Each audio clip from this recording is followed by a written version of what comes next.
30 days 30 question series में आज हम है डे 3 क्वेश्चन नंबर 3 में। ये एक ऐसी सीरीज है जिसमें हम करेंगे मोस्ट लेटेस्ट मार्च 2026 के क्वेश्चंस। मोस्ट लेटेस्ट तो करेंगे ही, लेकिन ये एक ऐसे क्वेश्चन है जो मोस्ट रिपीटेड भी है।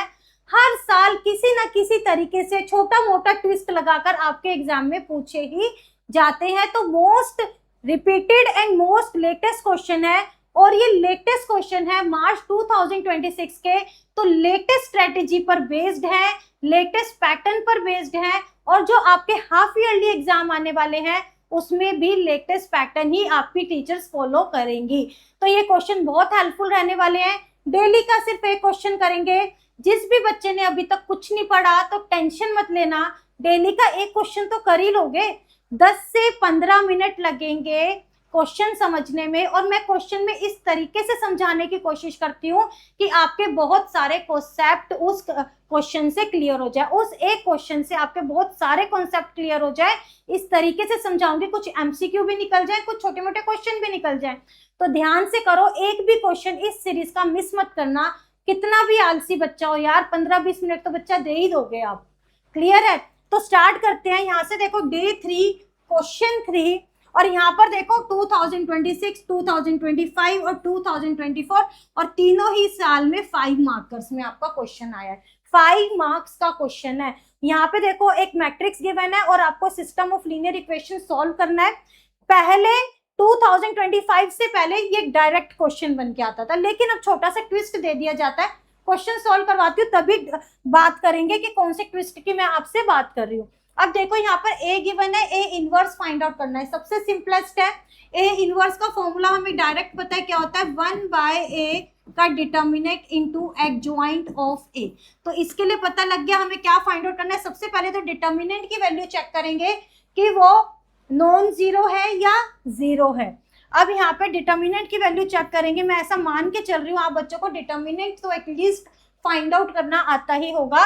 तो इसको मैं करती हूँ 0 - 2, इधर कैंसिल करेंगे तो 0 + 2, 0 + 2, और यहाँ से आ जाएगा +1, 2 + 1 इज इक्वल्स टू -4 + 3 आ जाएगा -1 इज नॉट इक्वल टू 0। यहाँ पर देखा जो -1 है वो नॉन जीरो है। नॉन जीरो है मतलब A is a non singular matrix, एक नॉन सिंगुलर मैट्रिक्स है।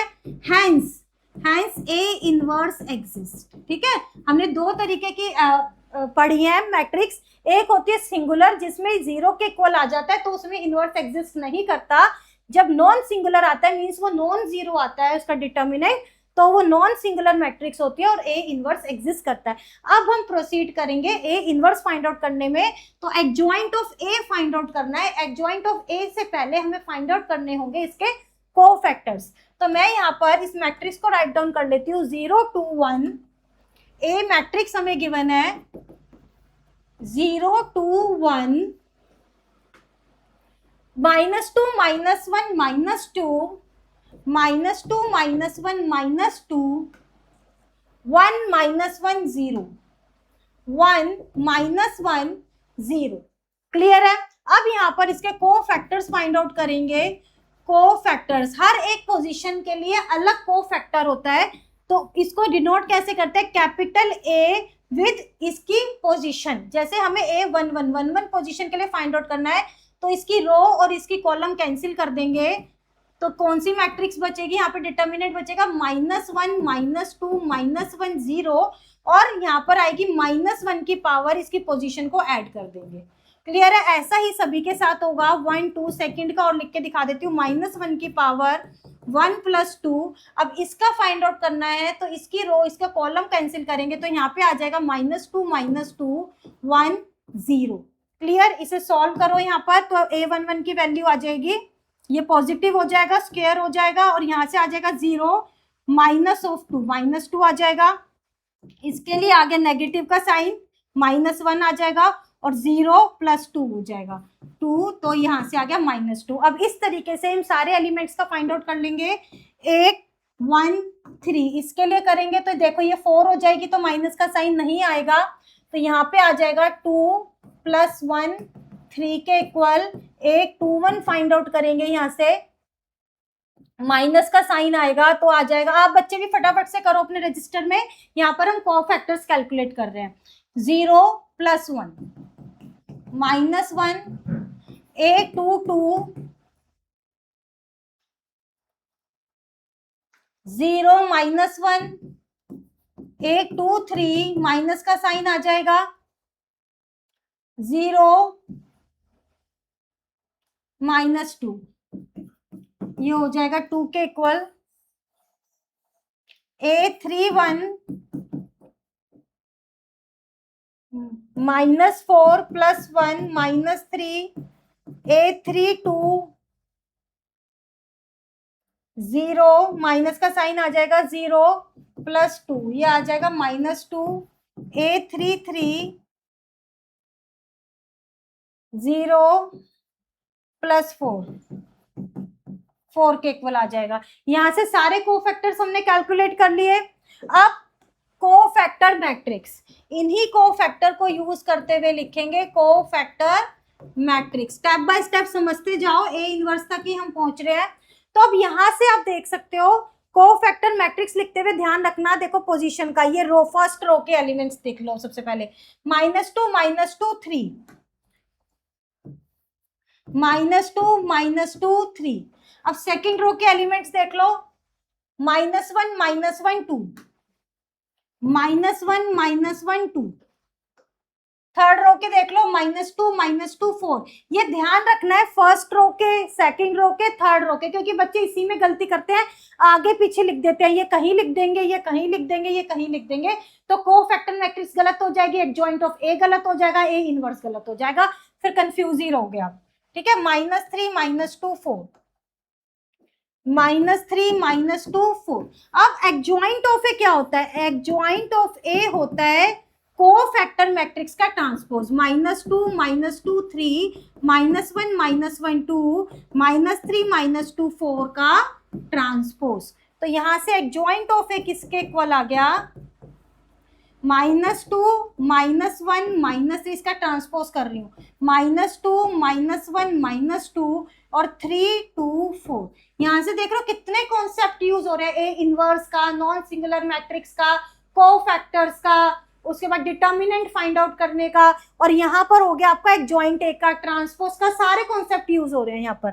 अब यहाँ पर ये आ गया। अब ए इनवर्स की वैल्यू है 1/a determinant into adjoint of A inverse is equal to 1/, इसकी वैल्यू क्या आई थी? -1 आई थी, और ये एडजॉइंट ऑफ ए -2 -1 -2 -1 -3 -2 -1 -2 3 2 4। अब यहाँ पर -1 अंदर मल्टीप्लाई हो जाएगा, -1 क्या आ जाएगा? -1 अंदर मल्टीप्लाई कर देंगे तो ए इनवर्स की वैल्यू आ गई 2 1 3 2 1 2, और -1 मल्टीप्लाई हो गया ना सबके साथ, और यहाँ आ जाएगा -3 -2 -4। हर एक एलिमेंट के साथ -1 मल्टीप्लाई हो गया। फाइनली आपने ए इनवर्स फाइंड आउट कर लिया। अब अगेन यहाँ पर आ जाओ इक्वेशन के ऊपर। इक्वेशन के ऊपर देखो, ये आपको गिवन है, ठीक है, ये आपको मैट्रिक्स यहाँ पर गिवन है, मैं यहीं पर लिखकर दिखाऊंगी, वैसे हमें उसके बाद करना है ये पार्ट, लेकिन मैं यहाँ पर एक बार आपको लिखकर दिखाऊंगी। अब ये 3 सिस्टम ऑफ लीनियर इक्वेशन है, ये आप इस तरीके से लिख सकते हैं, 2y + z is equals to 7, 2x - y - z is equals to 8, x - 2y is equals to 10। Clear है?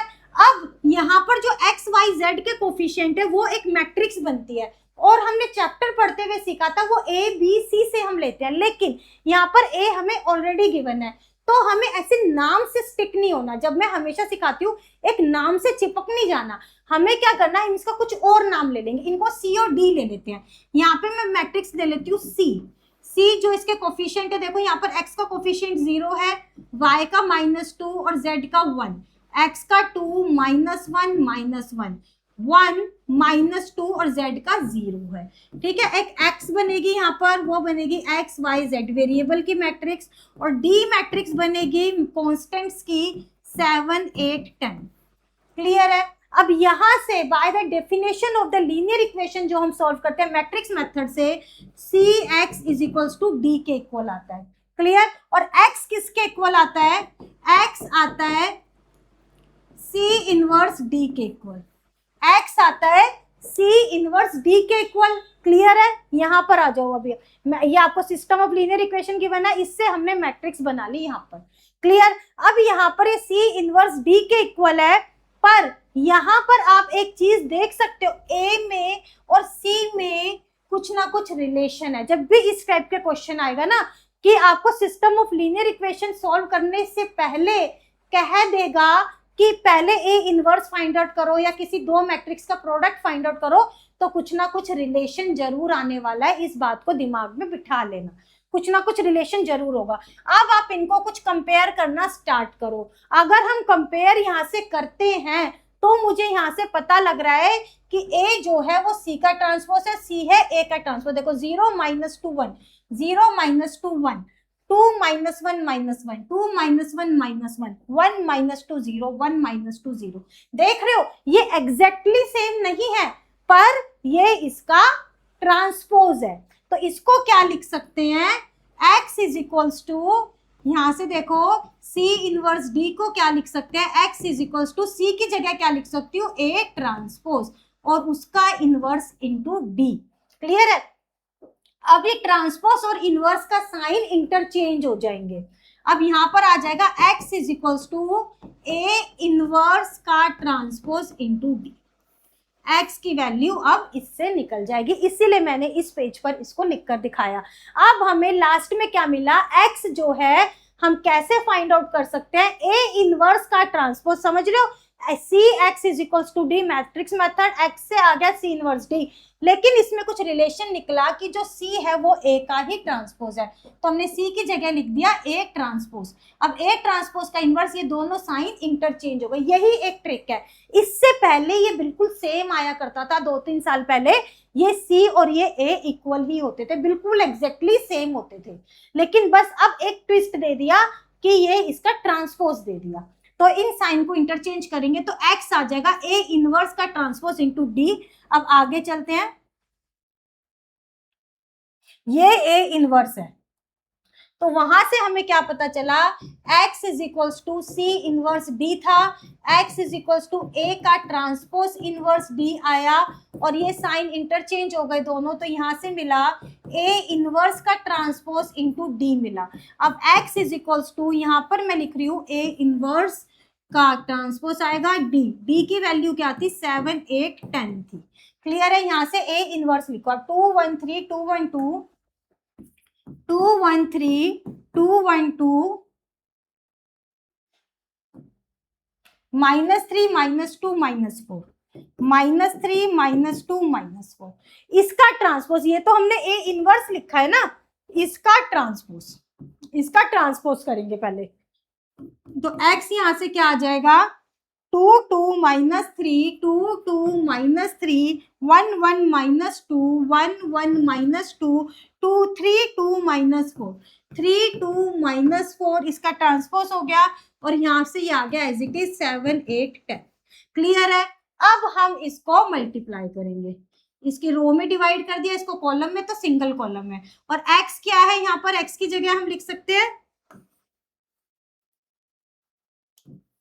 X y Z. ठीक है, एक्स वाई जेड ही है, एक्स वहां पर एक्स वाई जेड, तो यहाँ पर ये आ जाएगा, मल्टीप्लाई करेंगे तो 14 + 16 -30 7 + 8 -20, first row first column, second row first column, third row first column. ठीक है, 3 × 7 21 + 16 2 × 8 प्लस 40 आ जाएगा, यहाँ पर -40 आ रहा है। क्लियर है? अब इसको सॉल्व कर लेंगे, x y z is equals to, यहाँ से देखो ये 0 हो गया, ये आ गया 16 - 15 -5 आ गया, और यहाँ से देखो ये आ जाएगा, ये 37 आ रहा है, तो -3 आ गया। तो यहाँ से आपको वैल्यू मिली x is equals to 0, y is equals to -5, z is equals to -3। Clear है बच्चे? इस टाइप के क्वेश्चन आएंगे, छोटा मोटा ट्विस्ट आ जाता है बीच में, एक ट्रांसपोज दे दिया, वो एग्जैक्टली सेम भी आ सकता है, ट्रांसपोज भी आ सकता है, तो आपको ध्यान से इन क्वेश्चंस को अटेम्प्ट करना होगा। बिल्कुल सेम वे में प्रोसीड करते हैं, कुछ भी अलग नहीं होता। और इसके अंदर कितने कॉन्सेप्ट हम कर चुके हैं।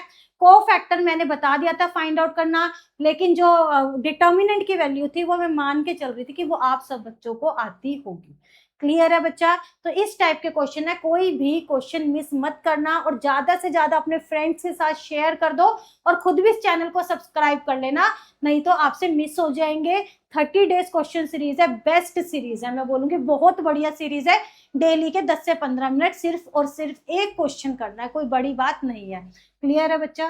बच्चों अगर आप भी रेगुलर क्लासेस लेना चाहते हो जिसमें हम स्टेप बाय स्टेप स्ट्रेटेजी से काम कर रहे हैं, कॉन्सेप्ट से रिलेटेड क्वेश्चन, एनसीईआरटी की एक्सरसाइज, एनसीईआरटी की एग्जाम्पलर के क्वेश्चन, उसके बाद advance question, test, live doubt session, तो आप एनजे इन्फिनिटी क्लासेस को एक बार विजिट करके देख सकते हो। यहाँ पर आपका क्लास 12 का कोर्स अवेलेबल है। आप नीचे देखो कोर्स को, सीबीएसई का सिलेबस है जो आप यहाँ से डाउनलोड कर सकते हो। आप प्रीव्यू पे क्लिक करोगे तो आपके सिस्टम में डाउनलोड हो जाएगा। इसी तरीके से आपका वीकली प्लानर, सीयूईटी का भी सिलेबस, जैसे ही आपके एग्जाम हो जाएंगे उसके बाद हम सीयूईटी के लिए प्रिपेयर करेंगे, तो उसका पूरा सिलेबस यहाँ पर अवेलेबल है आपके लिए। देख रहे हो यहाँ पर स्टेप बाय स्टेप, आप इस पे क्लिक करके वीडियो वॉच कर सकते हो। एग्जैक्टली इस साइन पर क्लिक करना, आप वीडियोस वॉच कर सकते हो। जो भी आपके डेमो के लिए फ्री क्लासेस हैं उन्हें आप वॉच कर सकते हो। लाइव डाउट सेशन, सब कुछ आप यहाँ पर कर सकते हो। इसमें आपकी फुल रिवीजन होगी, फुली प्रिपरेशन होगी एग्जाम तक, एग्जाम के बाद सीयूईटी तक आपकी कंप्लीट रिवीजन, सिलेबस, आपके सारे प्रीवियस ईयर के क्वेश्चन पेपर, सैंपल पेपर जो भी सीबीएसई रिलीज करता है, एक्स्ट्रा क्वेश्चंस इधर से उधर से सब यहाँ पर हम कंप्लीट करेंगे। 100% स्कोर करने के लिए हम प्रिपेयर कर रहे हैं। और अगर आपको किसी भी चैप्टर में लगता है कि आपको एनसीईआरटी के ये वाले क्वेश्चन में प्रॉब्लम आ रही है या फिर किसी भी कॉन्सेप्ट में प्रॉब्लम आ रही है, तो आप यहाँ पर विजिट करके एक बार चेक कर सकते हो। वेबसाइट का लिंक आपको नीचे डिस्क्रिप्शन बॉक्स में मिल जाएगा।